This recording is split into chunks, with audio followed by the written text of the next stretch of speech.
we're on a tour.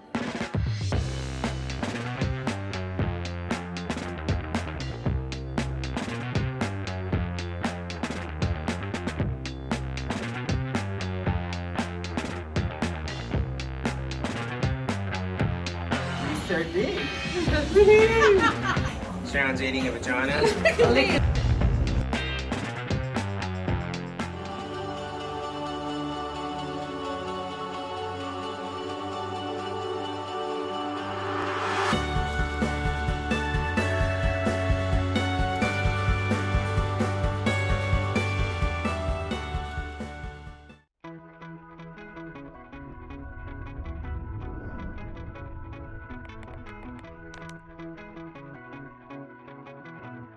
We are at the Duomo in Milan. Here in Milan at the Duomo. Having a look around. And there's Chloe. Yeah.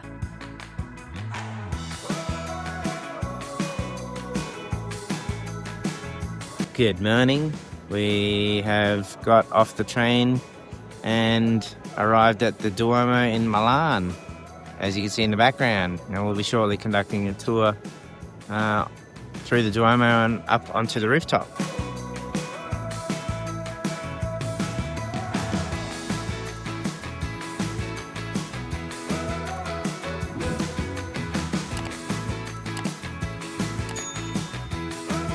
Waiting for our tour. This thing.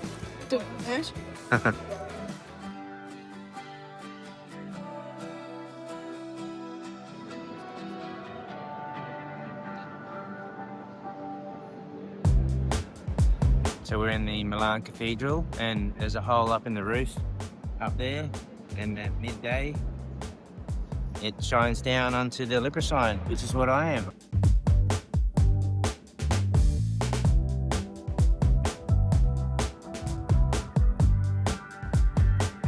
This is the Milan Cathedral, and honestly, photos don't really prepare you for how insane it looks in real life.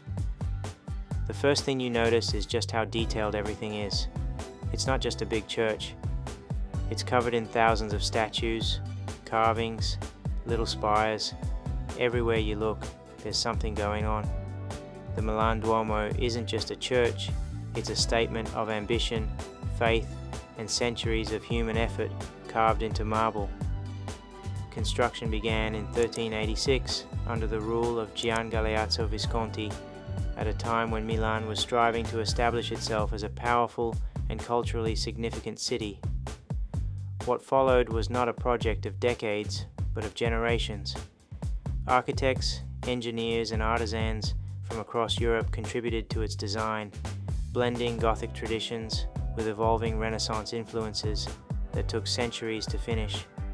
Thousands of statues populate the exterior, saints, historical figures, and symbolic forms, all watching over the city below.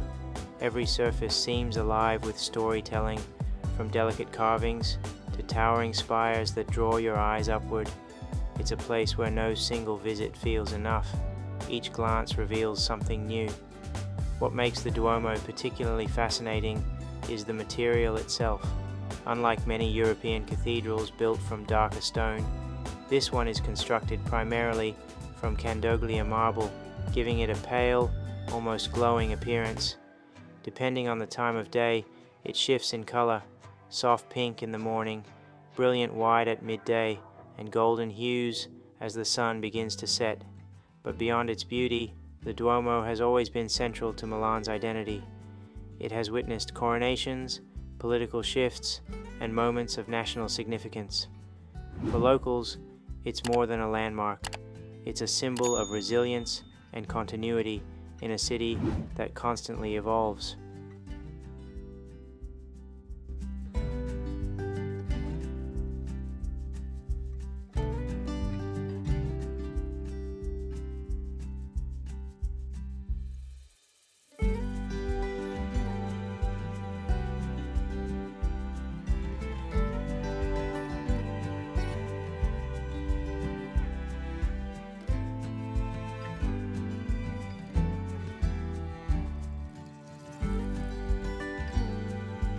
We're heading underground now, underneath the cathedral.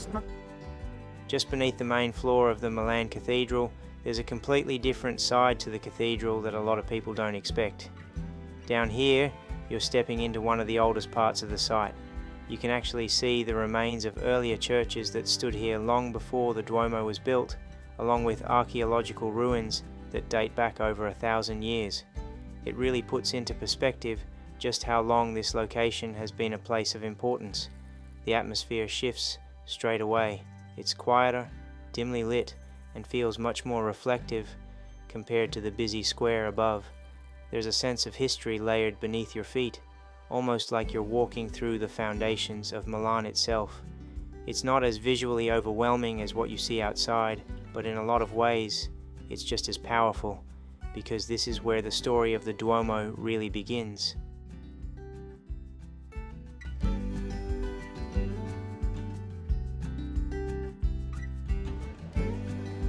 We're about to go up to the top of the cathedral and we're just waiting to get in the lift. We're heading up there.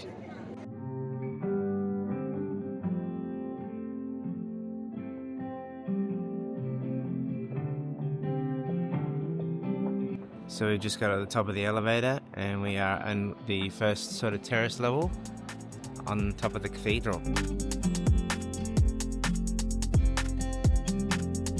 Heading up to the rooftop of the Milan Cathedral is easily one of the highlights of visiting Milan, and it's something you really shouldn't skip. As soon as you step out onto the rooftop, it feels completely different from being down in the square. You're suddenly surrounded by the cathedral's spires and statues at eye level rather than looking up at them. Up close, the detail is even more impressive. You can see just how intricate all the carvings are and how much craftsmanship has gone into every single section. Walking across the rooftop almost feels like you're on a stone terrace in the sky. There are pathways that take you between the spires, and at times it feels surprisingly open, even though you're standing on top of one of the most complex buildings in the world. And then, of course, there's the view. You get a full panorama over Milan, rooftops stretching out in every direction, with the city buzzing below. On a clear day, you can even see the Alps in the distance, which adds something pretty special to the whole experience. It's one of those moments where you really get a sense of scale, not just of the cathedral itself, but of the city around it. And being able to walk up here, right among all that detail, gives you a completely different appreciation of the Duomo.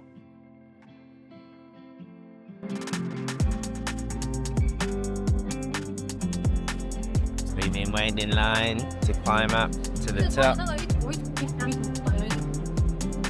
And that's the stairs we'll be walking up shortly.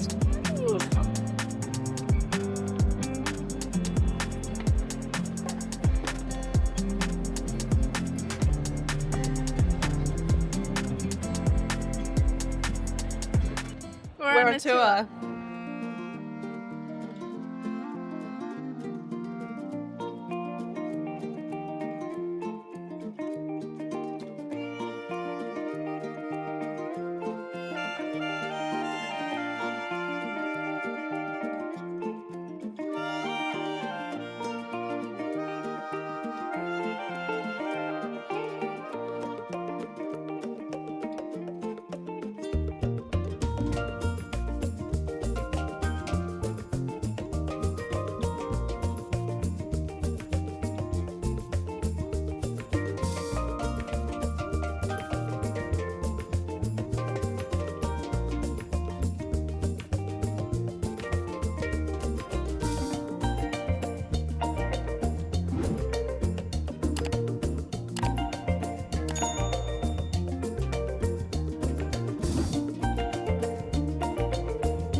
This is the line to get back down the stairs. And we're at the front of it now to head back down inside the cathedral. And we're currently on the roof, looking down the stairs.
Just finishing up in the Milan Cathedral. It's an amazing church, lots of detail, 52 columns inside, the stained glass windows, all the statues, plus the detailed statues on the roof.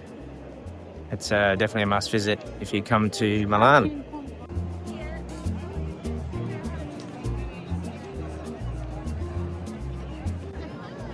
So we're now at the front of the Milan Duomo, or the cathedral. There it is in the background.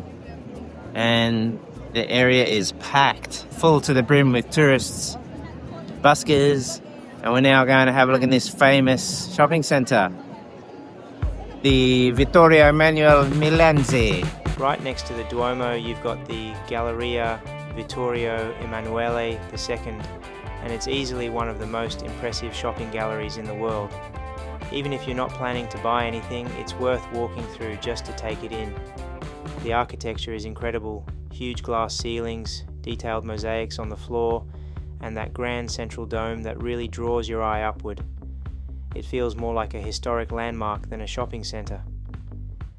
Opened in the 1800s, it's actually one of the oldest shopping malls in the world, and it still has that elegant, almost timeless atmosphere. You've got luxury stores, cafes, and restaurants lining the sides, but the real highlight is just the space itself. It's one of those places where you naturally slow down, look around, and just appreciate the detail, especially being right here in the heart of Milan. And there's Chickenhead, Taylor and Chloe outside Louis Vuitton.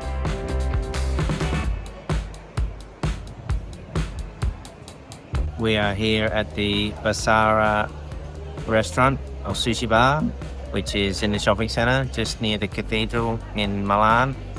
And Taylor's eating. Oh, Katya. And there's Chickenhead having a drink. And I've ordered some teriyaki chicken, and hopefully it'll be here shortly.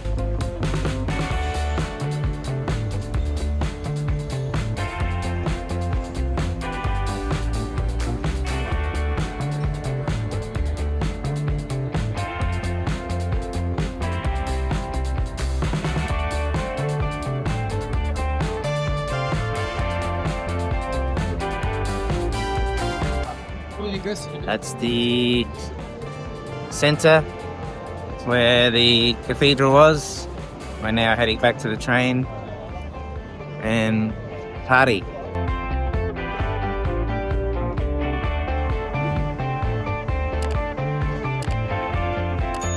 Nice car just behind me, a Porsche. I don't know anything about cars, but it looked nice and I want it.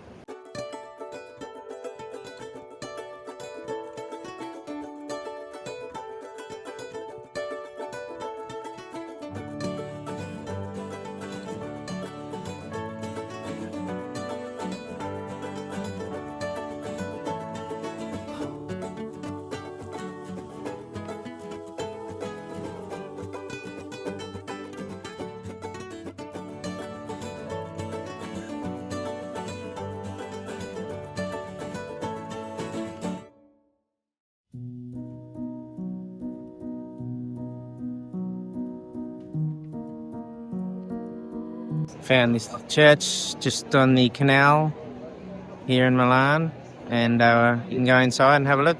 It's quite pretty.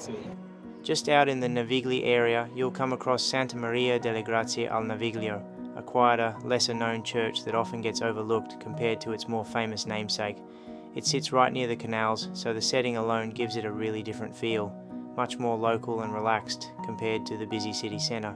The church itself dates back several centuries and has a simple but elegant design with a focus on symmetry and calm rather than grand scale. Inside, it's quite peaceful. You don't get the crowds you'd find at major landmarks, which makes it a nice place to step away from the busier parts of Milan. There are some beautiful artworks and subtle details, but overall it's more about the atmosphere than anything else. It's one of those spots that feels a bit more authentic, like a glimpse into everyday Milanese life, especially when you pair it with a walk along the Navigli canals just outside. Or did we just burn ourselves?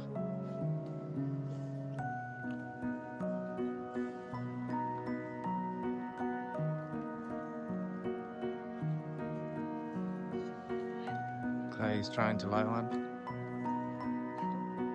There's one on the side up the top if you want to use it. Be careful about the wax.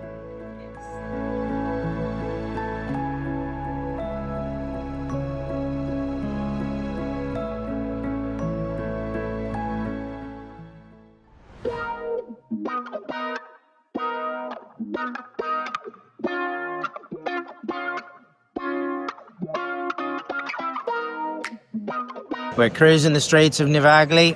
We just had dinner and we're now going to Mr. Dick, which is a bakery that makes penises and vaginas as cupcakes and biscuits. Drinking takeaway and Aperol Spritz. Drinking in the street, which is illegal in Australia, but it's fine here in Italy.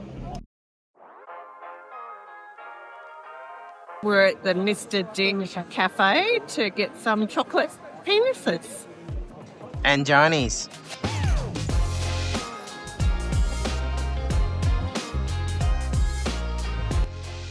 Hi Australia, we are in Milan, in Corso di Porta Ticinese 83, Mr. Dick.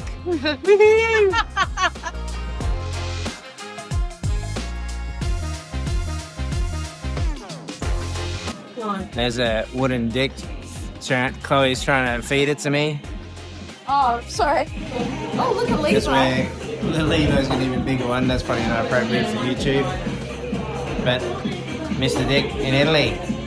These are the assorted desserts you can get. It's a big vagina on the wall. And that's the shop. Yeah, you can. You may. Let's do this movie. Balls deep. Can I slap it a little bit? Let it slap it, come on. Oh, here it is. A little bit of cum on top? Yes. Always finished. Don't worry, I'll get the condom, don't worry. Biscuits or coconut? Biscuits. Oh, But here in Mr. Dick, you know, there's a room. If you want to come, you should kiss my dick. Go, Chloe. Go, Chloe. Go, Chloe. Oh, Chloe.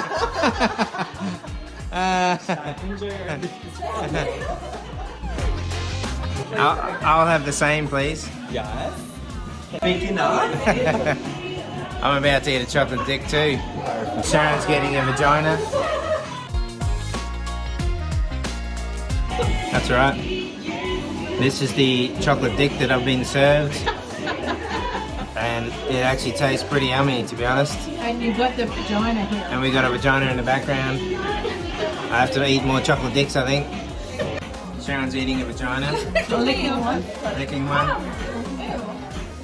I'm probably still eating that dick. Well, that was Mr. Dick. If you come to Milan, make sure you visit Mr. Dick, where you can get a dick donut dipped in chocolate. And it was yum.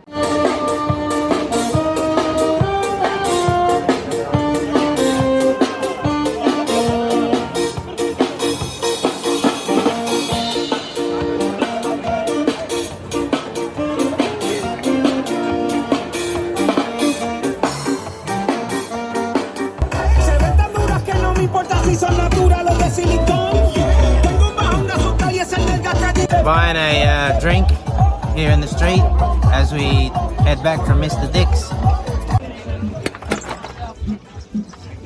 The Milan nightlife. Had a couple of drinks in the street. Sharon and Chloe are resting. And we're heading back to the train in that direction.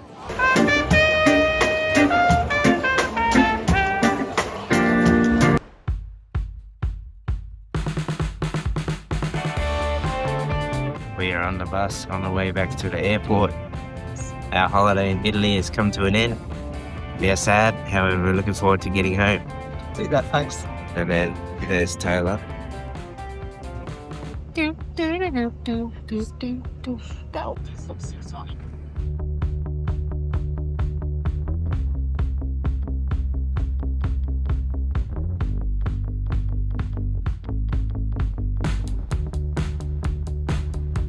We're heading down the ramp to get on the plane. Unfortunately, our holiday has come to an end. Back to reality. Back to work. But I'm looking forward to my bed, go sleeping.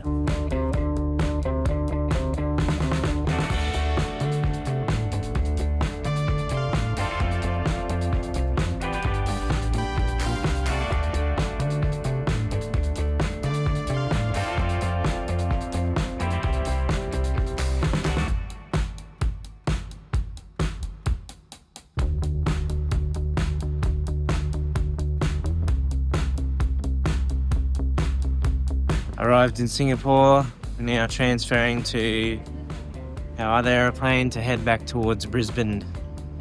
And the holiday's been pretty enjoyable, and I look forward to the next one. Hope everyone enjoyed it, and like and subscribe. Thanks.